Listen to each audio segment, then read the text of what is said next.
Narito naman, nasan ba si Hannah at Jessica? Present, Tito Boy. Okay, parang nakasimangot, parang may... Hala. Oo, may parang may problema. Bukod sa basagan di umano ninyo ng mga ngalangala sa kantahan, may naganap ba, o may nagaganap bang, alam mo yung kabugan o sapawan kapag kayo nagbibiritan sa Queendom? Kayo, Hannah, Jessica, magsabi kayo ng totoo. Ako, Tito Boy talaga. Ngayon ko lang sasabihin to. Kasi Sige. syempre nahiya. Sandali, makinig tayo. Nahiya Ngayon lang po daw kasi niya ako sa sasabihin. mga staff magsabi ng totoo. Okay. Na ito talaga yung nangyayari sa Queendom. Pag sumasalang kasi ako, kakopyahin niya yung boses ko. So parang sabi ko, bakit? Eh meron naman kaming individual.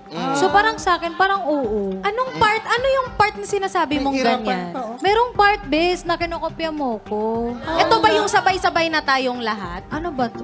All ba to? Pareho tayo na study doon. Ay, pareho same tayo ng pala kami. ginagawa. Mali pala, Tito Boy. Same pala Mali. kami.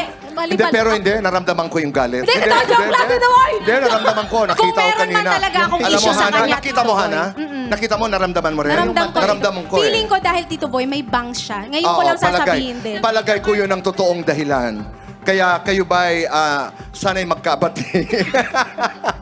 Magbabati Ngayong kami mamaya. 2025. Oo naman. Pero maraming salamat. You're two of the best voices in this Thank you, country. Tito Boy. Mabuhay kayong dalawa, Hannah. Joke lang po yun. May Joke lang sasabihin yun, ka ah. ba? Nandali, Christian, parang may nais kang sabihin. May alam ka ba na hindi namin alam? Iba yung irapan talaga nila eh, no? Yung Iba? dalawa. Pero iba rin ang pagmamahala nila sa isa't isa. Ayun. At pagsuporta ng Queendom sa isa't isa, iba talaga. Okay.